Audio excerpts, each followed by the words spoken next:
Welcome to YouTube channel Adarsh Navodaya education group. तो आज हम फिजिक्स में तीसरा टॉपिक पढ़ने जा रहे हैं। पहला टॉपिक हम लोगों ने पढ़ा था चार्ज के बारे में। दूसरे टॉपिक में हमने चार्ज के गुण यानी आवेशों के गुण पढ़े और आवेशों के गुण में 4 पॉइंट पढ़े थे और चारों पॉइंट्स में एक एक नंबर के चारों पॉइंट बनते हैं। कौन कौन सा पढ़ा था हम लोगों ने, ध्यान करिए।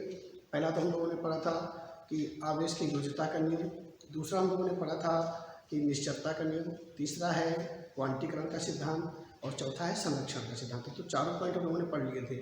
फिर अगर पूछा जाता है कि आवेशों के कोई 2 गुण बताइए, 3 गुण बताइए, तो इसमें हम लोग क्या लिखेंगे कि आवेश 2 प्रकार के होते हैं, धनावेश, ऋण आवेश। समान प्रकृति आवेशों के मध्य प्रतिकर्षण बल लगता है, विपरीत आवेशों के मध्य आकर्षण बल लगता है। इस तरह आवेश एक अदिश राशि है। ये छोटे छोटे पॉइंट्स बनते हैं। अब हम लोग अगले टॉपिक में पढ़ेंगे कि जो आवेशों के मध्य बल लगता है वो कितना लगता है, उसके मैग्नीट्यूड के बारे में, उसके फॉर्मूले के बारे में पढ़ेंगे। तो फॉर्मूला दिया था हमको कूलम्स ने, तो हम कूलाम का नियम पढ़ने जा रहे हैं आज।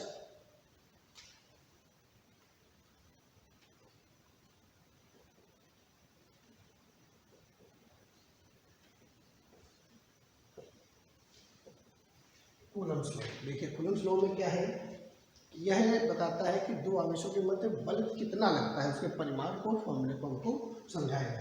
तो मान लीजिए कोई 2 आवेश, पहला है Q1 और दूसरा आवेश है Q2। इनके बीच का जो सेपरेशन है वो R है, बीच की दूरी R है। तो इनके मध्य बल कितना लगेगा, तो इसकी गणना के लिए बताया गया भाई कि किन्हीं 2 आवेशों के मध्य लगने वाला बल उन आवेशों के गुणनफल के समानुपाती और उनके बीच की दूरी के वर्ग के व्युत्क्रमानुपाती होता है। ये इक्वेशन 1 मान लिया मैंने, ये इक्वेशन 2 हो गई, दोनों को हम लोग मिला देंगे। तो F इक्वल हो जाएगा Q1 Q2 upon R square. यहाँ पर एक कॉन्स्टेंट लगा देंगे कि Q1 Q2 upon R square. ये बन गया आपका कूलाम के नियम का सूत्र। तो परिभाषा कैसे लिखेंगे, किन्हीं 2 स्थिर बिंदु आवेशों के मध्य लगने वाला बल उन आवेशों के परमाणुओं के गुणनफल के समानुपाती एवं उनके बीच की दूरी के वर्ग के व्युत्क्रमानुपाती होता है। ये डेफिनेशन लिखेंगे, इसके बाद ये फॉर्मूला लिख दिया जाएगा। जो K है, अब हम इस कांस्टेंट के बारे में पढ़ेंगे।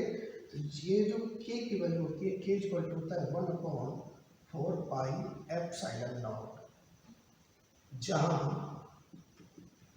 एप्सिलॉन नॉट निर्वात की विद्युतशीलता है।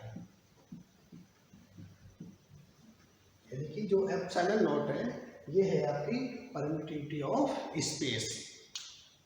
यहाँ पर एक अगर कोई मीडियम बीच में रख दिया जाए तो यहाँ पर एप्सिलॉन आर यानी निरपेक्ष विद्युतशीलता लिखी जाती है। उसके बारे में भी हम डीपली चर्चा करेंगे। तो सबसे पहले हम इसके बारे में जानेंगे और इसकी वैल्यू कितनी होती है।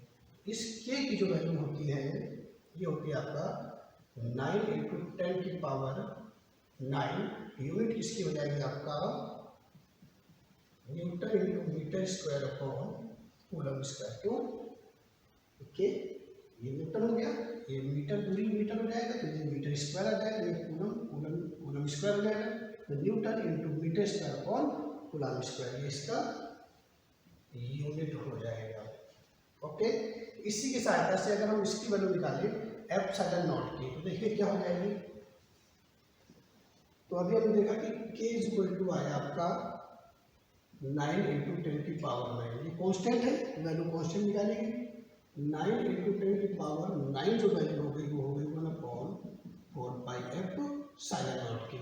तो एप्सिलॉन नॉट की वैल्यू हो जाएगी 1/4 पाई और ये नीचे आ जाएगा 9 × 10 की पावर 9। इसको कैलकुलेट कर लेंगे हम लोग, कितना आ जाएगा 1/4 वैल्यू ऑफ पाई 1.314 मल्टीप्लाई 9 × 10 की पावर 9। अब इसको हल कर लीजिएगा। हल करने पर इसकी जो वैल्यू आ जाएगी वो 8.85 × 10 की पावर -12। यूनिट क्या हो जाएगी, इसके की जो यूनिट है इसकी अपोजिट हो जाएगी, क्योंकि 1/, तो इसका यूनिट इसका उल्टा लिख दिया जाएगा। That means C² upon newton multi metre square. 1 number में पूछा जाता है इसका मान बताइए, इसका मात्रक बताइए। इसकी विमा पूछ सकता है, तो एप्सिलॉन नॉट की विमा हम लोग निकाल सकते हैं। क्या हो जाएगी विमा? कूलाम। कूलाम क्यों बराबर होता है आवेश इनटू टाइम, तो इसका मात्रक हो गया आपका एम्पियर इनटू सेकेंड। एम्पियर की विमा क्या पढ़ी हम लोगों ने? ए। टाइम की विमा टी, तो ये बन गया 80। तो इसकी विमा हो जाएगी, इसका हो जाएगा A/T/2 अपॉन न्यूटन। बल की विमा ध्यान होगी mL/T-2, और ये तो दूरी है तो L/2 हो जाएगी। ओके, एप्सिलॉन नॉट की विमा हम लोग लिखेंगे कुछ इस प्रकार से। क्या हो जाएगा? m ऊपर जाएगा -1, L/2, L3 हो गया, ऊपर जाएगा -3 हो जाएगा, t ऊपर जाएगा तो -2 ऊपर जाएगा +2, और 2 पहले से था तो T4 और A2। ये हो गया आपका एप्सिलॉन नॉट की विमा मात्रक मान। इसके बाद जो मैंने वर्ड बोला अभी कि एप्सिलॉन नॉट के साथ में एप्सिलॉन r भी होता है, जिसे हम निर्वात की विद्युत हम उसको माध्यम की निरपेक्ष विद्युतशीलता कहते हैं।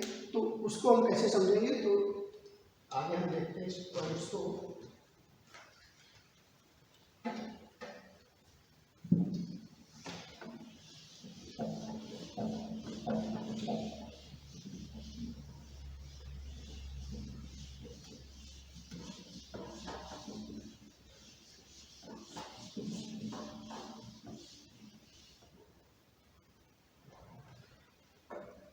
देखिए,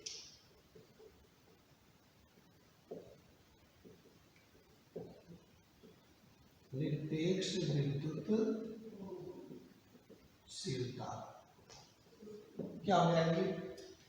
किसी माध्यम की विद्युतशीलता बटे निर्वात की विद्युतशीलता को हम निरपेक्ष या आपेक्षिक विद्युतशीलता कहते हैं। जैसे हम लोग घनत्व पढ़ते थे, माध्यम का घनत्व बटे जल का घनत्व, उसी तरह से इसको पढ़ते हैं हम लोग निरपेक्ष के लिए। तो निरपेक्ष की विद्युतशीलता बराबर माध्यम की विद्युतशीलता अपॉन निर्वात की विद्युतशीलता। तो किसी माध्यम की विद्युतशीलता क्या हो गई? Epsilon not epsilon r। तो अगर किन्हीं दो आवेशों के मध्य कोई मीडियम रखा हुआ है, कोई स्लैब रख देते हैं कांच की या ब्रक की या जल भर देते हैं, जिसकी निरपेक्ष विद्युतशीलता एप्सिलॉन r है, तो यहाँ पर जो k लिखा जाएगा वो ऐसे लिखा जाएगा 1/4 pi epsilon not epsilon r। जो निर्वात की विद्युतशीलता हम लोगों ने समझ लिया। अब हम लोग एक चीज ये देखेंगे कि किसी माध्यम के लिए निरपेक्ष विद्युतशीलता की वैल्यू कितनी होती है, यानी रिलेटिव पहले लिखेंगे। तो रिलेटिव परमिटिविटी के लिए लिखेंगे, अगर ये मान लीजिए एयर या वैक्यूम है, ओके, तो इसकी वैल्यू लिखी जाएगी 1। ठीक है, अगर एयर की वैसे बेसिकली वैल्यू होगी 1.0003 होती है, तो लगभग 1 होती है, और वैक्यूम के लिए भी ये लिखा जाएगा। अगर कोई मीडियम आ जाता है तो फिर उस मीडियम के लिए वैल्यू बढ़ती जाती है। जैसे जल के लिए लिखेंगे 82 हो जाएगा, अब्रक के लिए लिखेंगे तो 6 हो जाएगा, ऐसे बढ़ता जाएगा। तो इसका मतलब है कि कोई जो फोर्स है, जो कूलम्ब फोर्स है, वो एक्चुअली क्या है 1/4 pi epsilon not epsilon r Q1 Q2 upon r²। ये वैल्यू कांस्टेंट हो गई।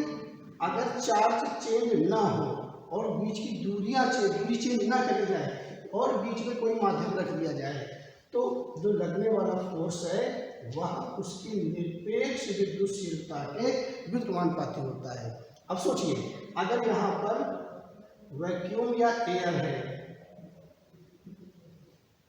तो फोर्स के लिए ये 1 लिखा जाएगा। तो इस समय इसकी वैल्यू जो होगी वो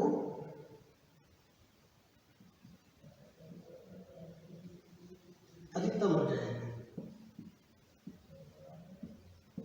ओके, क्योंकि एप्सिलॉन r की वैल्यू न्यूनतम। अब ये बढ़ेगा तो फोर्स घटेगा, ओके, तो किसी माध्यम के लिए जो फोर्स होता है ना वो धीरे धीरे घटने लगता है।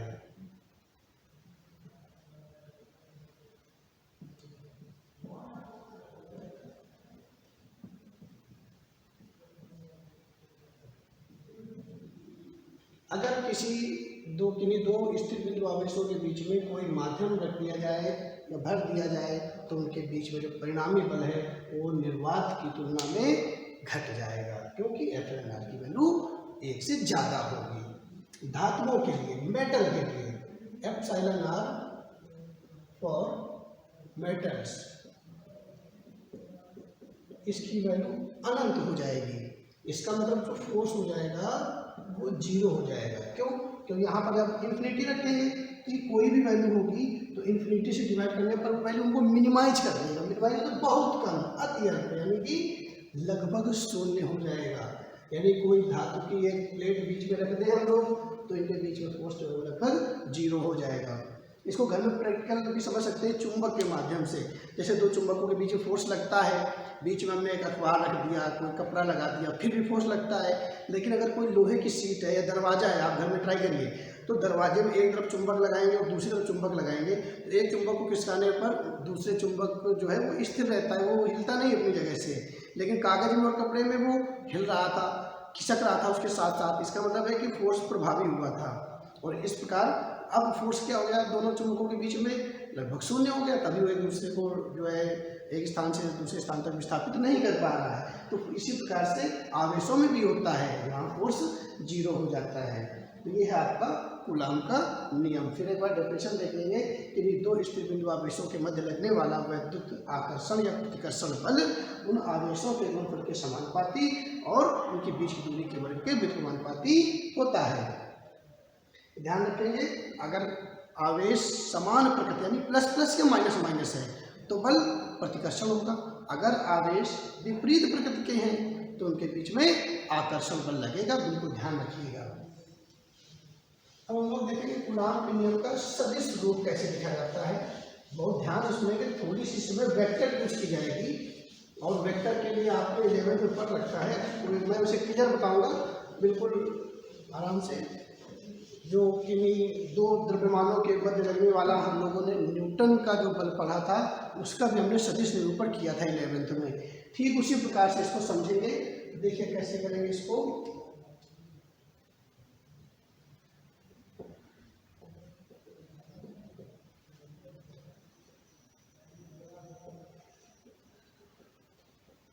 नाम के नियम का सदिश निरूपण, vector form of Coulomb's law. देखिए कैसे समझेंगे।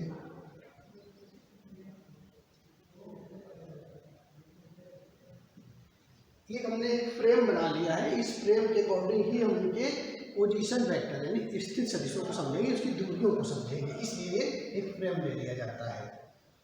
मान लीजिए एक आवेश है आपके पास Q1 और दूसरा आवेश है आपके पास Q2। अगर ये दोनों प्लस है तो इनके बीच में जो फोर्स लगेगा वो रिपल्सन लगेगा, यानी ये इधर की ओर जाएगा, फोर्स की डायरेक्शन होगी, और इस पर जो फोर्स लगेगा वो भी बाहर की ओर लगेगा। ध्यान से सुनिए, दोनों माइनस होंगे तो भी फोर्स की डायरेक्शन ऐसे ही होगी। अगर एक प्लस एक माइनस है तो इसके फोर्स की डायरेक्शन ये हो जाएगी और इसके फोर्स की डायरेक्शन ऐसे हो जाएगी। ध्यान रखिएगा, यानी कि बल की जो दिशा होगी वो उन दोनों आवेशों को मिलाने वाली क्रिया रेखा के अनुदिश यानी उसी दिशा में होगी। अब अंदर की ओर होगी या बाहर की ओर होगी, यह निर्भर करता है आवेशों की प्रकृति पर। बिल्कुल ध्यान से समझेंगे इसको। मान लीजिए Q1 आवेश जो है इसका पोजीशन वेक्टर R1 है। पोजीशन वेक्टर एक स्थित सदिश किसी दिए गए बिंदु या मूल बिंदु से उसके बीच जो वेक्टर बनता है उसको उसका स्थित सदिश कहा जाता है, पोजीशन वेक्टर। हमने Q2 आवेश का जो पोजीशन वेक्टर है वो मैंने R2 मान लिया। अब Q1 और Q2 के बीच की दूरी को हम कैसे समझेंगे, यही एक यहाँ पर बेसिक पॉइंट है। तो ये हो गया तो बीच को मिलाने वाली रेखा। अब देखिए 1 से 2 की दूरी यानी R21 जिसकी होती है उसको पहले लिखेंगे, जिसके कारण होती है उसको बाद में लिखा जाता है। तो 1 से टू की दूरी R21 कितनी हो जाएगी, यानी ये वेक्टर हो गया R21। 2 से 1 की दूरी यानी 1 की दूरी 2 से, ये बन गया आपका ये दूरी हो गई। ओके, तो Q2 से Q1 का पोजीशन वेक्टर R12, Q1 से Q2 का 1। ओके, ये चीज ध्यान रखिएगा। अब इसमें थोड़ी सी बेसिक जानकारी भी जरूरी है। कैसे, जैसे मान लीजिए हम R21 निकालना चाहते हैं, तो देखिएगा ध्यान से, यहाँ पर मैं आपको शॉर्ट में समझा देता हूँ।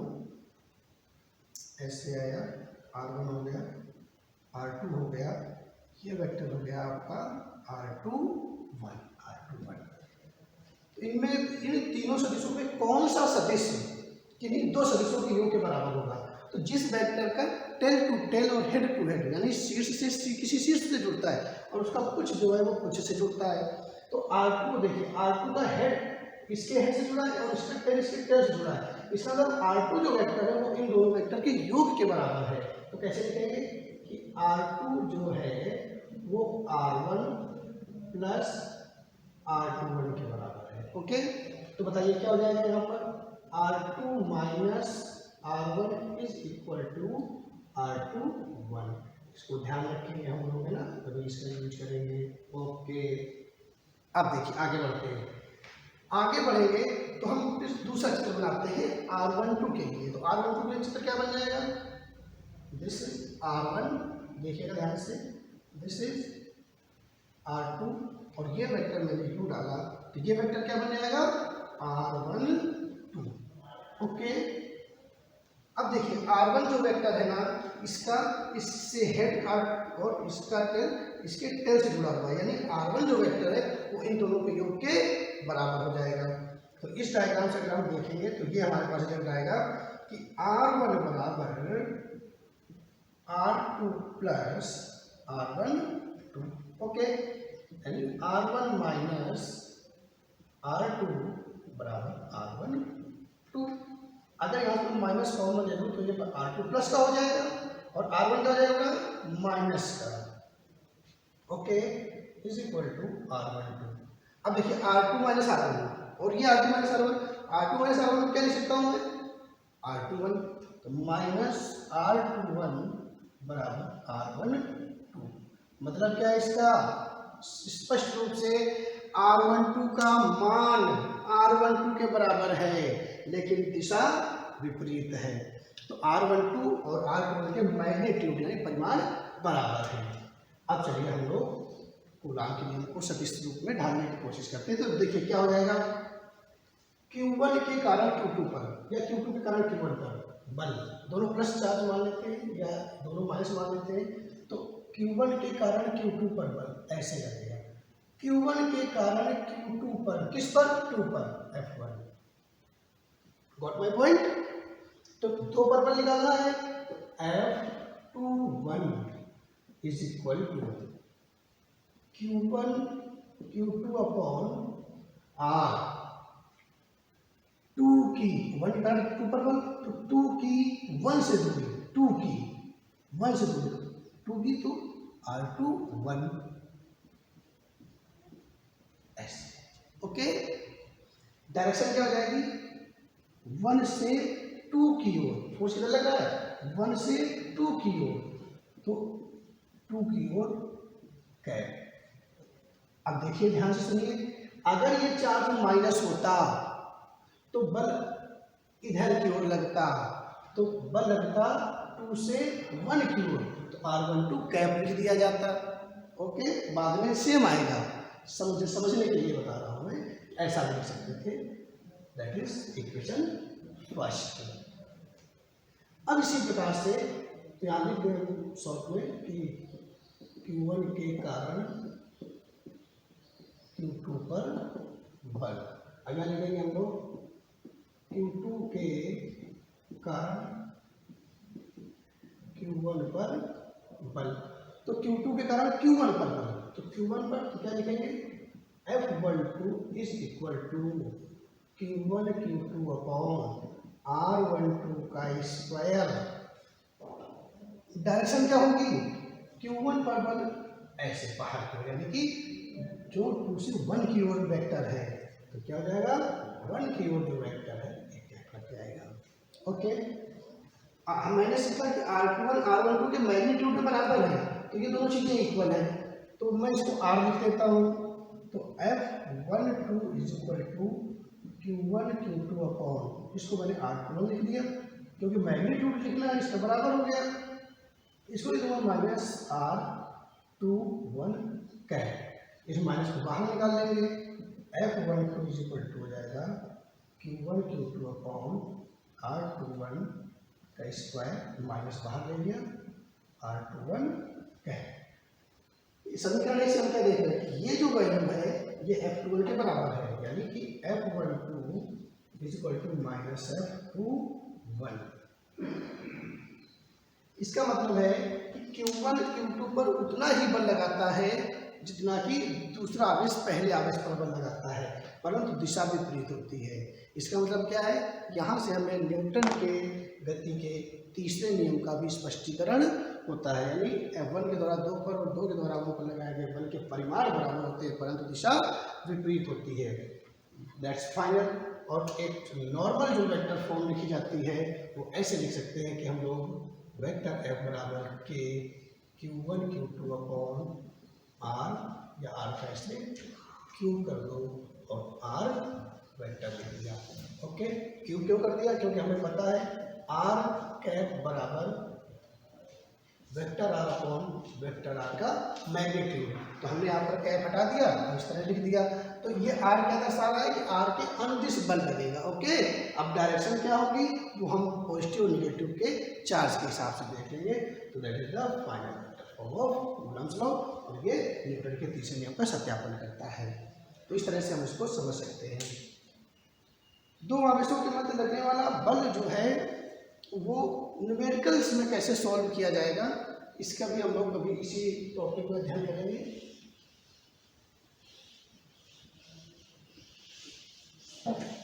एक छोटी सी एप्लीकेशन होती है कूलम्ब्स लॉ की, जिससे हम लोग ये पता करते हैं कि अगर 2 से अधिक चार्जेज आ जाए तो क्या करेंगे।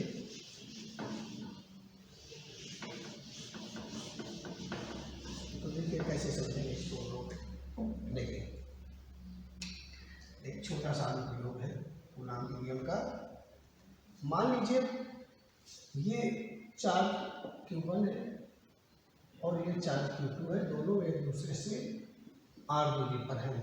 ओके, तो इनके पीछे फोर्स कितना हो जाएगा, F1 लिख दो। अगर F1 बराबर हो जाएगा कि Q1 बीच में निर्वात है, K की वैल्यू वही रहेगी। जब कोई माध्यम होगा तो आपको स्पेशली बताया जाएगा कि इसमें बीच में जल है या अभ्रक की पट्टी रखी है या ग्लास स्लैब रखी है, तो ये बताया जाएगा। तो वहाँ पर इसकी वैल्यू नीचे उसका जो निरपेक्ष जो सिद्ध उसका मान लिख दिया जाएगा।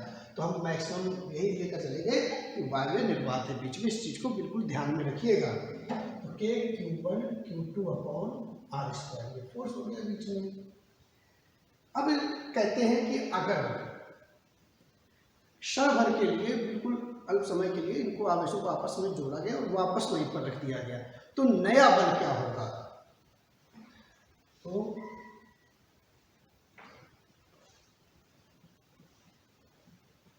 क्षण भर के लिए संपर्क में लाकर पुनः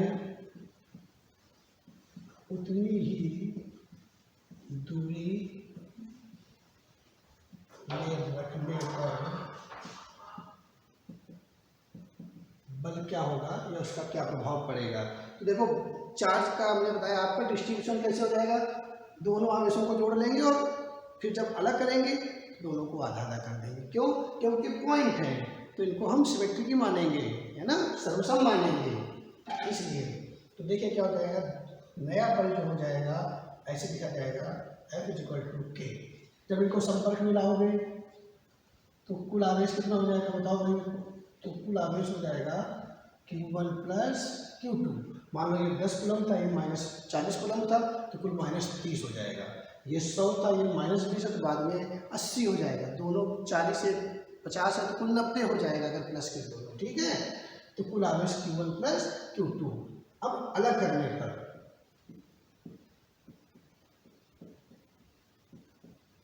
पृथक करने पर दोनों पॉइंट में 4 हो जाएगा Q1 प्लस Q2 और आधा पता चला जाएगा वह Q1 प्लस Q2/2, आधा आधा अलग हो जाएगा। तो नया जो फोर्स हो जाएगा पहला आवेश, अब पहला कितना होगा Q1 plus Q2 upon 2 multiply Q2। दूसरा आवेश कितना हो जाएगा Q1 प्लस Q2 अपॉन 2 और उतनी ही दूरी पर रखे थे अपॉन r² हो जाएगा।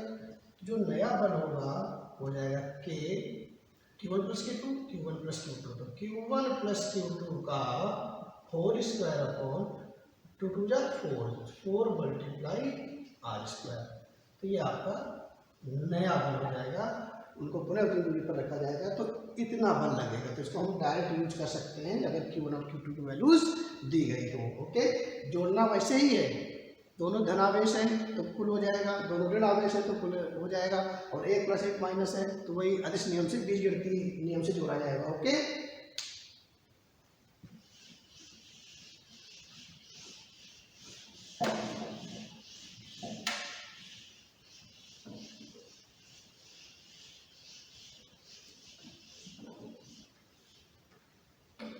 एक सीधे मैं न्यूमेरिकल ऐसा बना देता हूँ जिसमें आपको वेक्टर भी शामिल हो जाएगी। अब न्यूमेरिकल बताएं तो बहुत ज़्यादा हो जाएंगे, कोई 4 आवेश किसी वर्ग की भुजाओं में रखे हैं तो एक आवेश पर बल कितना होगा, ये बल ये, और इस तरह से फिर वेक्टर के रूप में उनको घटक बना देंगे। तो एक सवाल ही अच्छा सवाल बता देते हैं, उसमें आपको सारी चीज़ें मिल जाएंगी। तो देखिए, मान लीजिए कि कोई आपके पास इस तरह से एक एग्जाम्पल,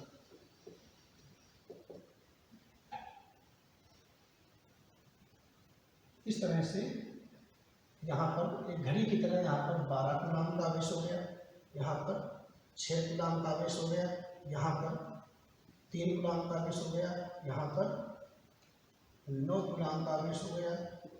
ध्यान से समझिएगा, 1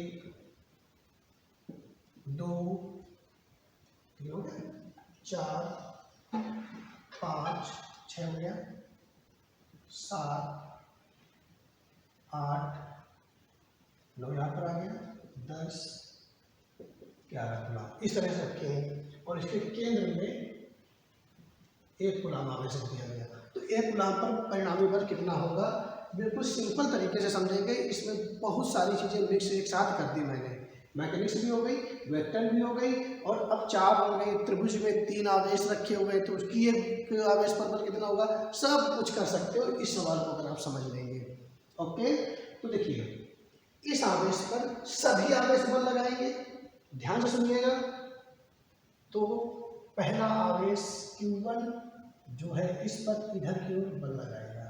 ओके, 7 कूलाम वाला बल इधर की ओर लगाएगा, दोनों विपरीत हो गए।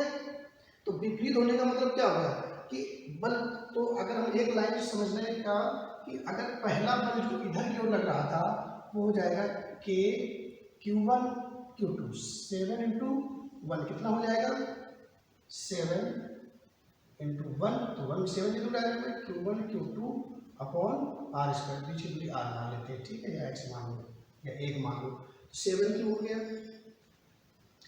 अब इसके द्वारा 7 के द्वारा उस पर बल विपरीत दिशा में, इतना ही आ जाएगा। ओके, तो इसको हम समझेंगे कैसे, देखिएगा। तो इसको ऐसे समझेंगे कि इधर की ओर 7 वाला, इधर की ओर 6 वाला, तो इधर की ओर परिणामी बचेगा 6 के बराबर, तो ये बन हो जाएगा K 6Q upon r²। Okay, तो यहाँ न्यूटन बन जाएगा इस तरह से। ओके, अच्छा, इसको मैं F मान लूँगा, तो इसको हर जगह F लिखूँगा, यानी कि 6K अपॉन r² को एज ए F एज्यूम करके लिखेंगे। सुनते जाइए ध्यान से, आ जाएगा समझ में। ये हो गया। अब भाई यही तो ज़्यादा होगा ना, तो 7 वाले का ज़्यादा होगा, होने वाले कम होगा, तो 7 में से चला जाएगा तो 6 आ जाएगा आपके। इसी प्रकार अब इसके सामने की मैं बात करता हूँ, तो ये जो आएगा 2 का और ये 6 का, तो परिणामी बल इधर क्यों हो जाएगा, कितना हो जाएगा, 8 में से 2 गया, वही 6K/r² न्यूटन। 9 में से 3 का हम जब कैलकुलेशन करेंगे, 9 में से 3 वाला घट जाएगा तो बचेगा वही 6K/r² न्यूटन। इसी प्रकार से मैं 4 का 10 के साथ देखूंगा, 10 में से 4 हटेगा तो ये भी वही आ जाएगा, 10 में से 4 6, 6K N/r²। इस तरह से मैं सबको F लिख देता हूँ तो थोड़ा स्पष्ट हो जाएगा। चलो बाद में, चलो तो देखिए यहाँ पर 11 और 5 वही 6K/r² न्यूटन, और 12 में से 6 6K/r² न्यूटन। इसको मैं F लिखूँ तो देखिए क्या बन जाएगा, यहाँ पर ध्यान से देखिएगा। इस तरह से ये हो गया आपका एक F इधर हो गया, एक F ये हो गया, एक F ऐसे हो गया, एक F यू हो गया, और एक F इधर आ गया, और एक F इधर को चला गया। क्या होता है वेक्टर डिजाइन, ये होता है i कैप और ये होता है j कैप। ओके, ये हो गया i कैप। अब इनका एंगल कितना हो जाएगा, तो हमें पता है कि 30 30 30 और पूरा 90 हो जाता है इधर, तो ये 30 डिग्री, ये इसके साथ 30 है, बट पूरे के साथ हमें ये 60 डिग्री बना रहा है। ध्यान से देखिएगा, इसके साथ ये 30 है, इसके साथ ये 30 है, और ये पूरे के साथ हमें 60 डिग्री का एंगल बना रहा है, और ये इसके साथ 90 डिग्री का। ओके, अब देखिए हमें कुल बल निकालना है, तो पहले हम एक्स एक्सिस पर टोटल फोर्स लगा देंगे और फिर वाई एक्सिस पर टोटल फोर्स निकाल लेंगे। तो एक्स एक्सिस की बात करता हूँ, तो देखिएगा जरा एक्स एक्सिस थी तो उसके साथ हमने आई कैप ऐड कर दिया। एक्स एक्सिस पर कितना लगा, एफ, ओके, प्लस एफ का ये कंपोनेंट कौन सा बनेगा, एफ कॉस थीटा, ओके ना, एफ कॉस 30, ओके, फिर इसका बन जाएगा एफ कॉस 60, ओके। अच्छा, इधर से इसका 30 बनेगा, एफ कॉस 30, तो मैं यहाँ तो लिख दूँ, कोई प्रॉब्लम नहीं है। ये भी एफ है, तो ये एफ है, तो इसका 60 डिग्री का कंपोनेंट तो 60 हो जाएगा। ओके, तो टोटल फोर्स हो गया आई कैप डायरेक्शन पर इतना हो गया। अब मैं करता हूँ जे की डायरेक्शन में, तो जे की डायरेक्शन में देखिएगा सारे में इसका जे कंपोनेंट 0 हो जाएगा, क्योंकि इसके साथ 90 डिग्री एंगल रहेगा। इसका जो जे कंपोनेंट बनेगा ऊपर के, वो क्या बनेगा, एफ साइन 30, और इसका भी तो नीचे बनेगा एफ साइन 30 इस वाले का, तो इसका एफ साइन 30 और इसका एफ साइन 30 कैंसिल हो जाएगा, इसका एफ साइन 60 और इसका एफ साइन 60 कैंसिल हो जाएगा। तो बताओ क्या बचेगा, तो यहाँ पर बचेगा जे की अपोजिट डायरेक्शन पर केवल जे की अपोजिट डायरेक्शन माइनस एफ और Newton, that is J cap. इतना फोर्स इसमें लगेगा, तो इसके लिए एफ कर जाएगा, टोटल फोर्स निकालेंगे। cos 60 की वैल्यू कितनी होती है, 1/2 रख देंगे। cos 30 की वैल्यू क्या होती है, 100/3/2 होती है, यहाँ पर वैल्यू रख देंगे हम लोग। तो नेट फोर्स आ जाएगा इस पर, बोलिए भाई, ये एफ, तो पहले देखेंगे F plus 2f cos 60, cos 60 कितना है, cos 30 कितना है, √3/2, तो √3/2 लिखोगे तो 2 से 2 कट जाएगा, f√3 कितना बचेगा, f√3 प्लस cos 60 की वैल्यू 1/2, 2 से 2 कट जाएगा, कितना बचा, f पाई कैप माइनस f जे कैप, ओके, न्यूटन। इतना फोर्स लगेगा। तो अब आप आराम से घर में ऐसे जो प्रॉब्लम हो तो कमेंट में नीचे डाल दीजिएगा, जैसे किसी त्रिभुज पर क्यू आवेश है या 2q आवेश है, इस पर कितना फोर्स लगेगा, तो इनके सारे फोर्स निकालेंगे और फिर इसके बाद हम इनका सदिश योग कर लेंगे। ओके, इस प्रकार से किसी वर्ग में कोई आवेश इलेक्ट्रॉन्स रखे हुए हैं तो किसी एक इलेक्ट्रॉन पर कितना बल लगेगा, सारे फोर्स निकालेंगे, उनका वेक्टर सम कर लेंगे, फिर ठीक इसी तरह से। तो आपको इनकी प्रैक्टिस करके आना है, और इसको आगे की वीडियो देखने के लिए इस चैनल को सब्सक्राइब करें और शेयर करें ज़्यादा से ज़्यादा। Okay, good luck.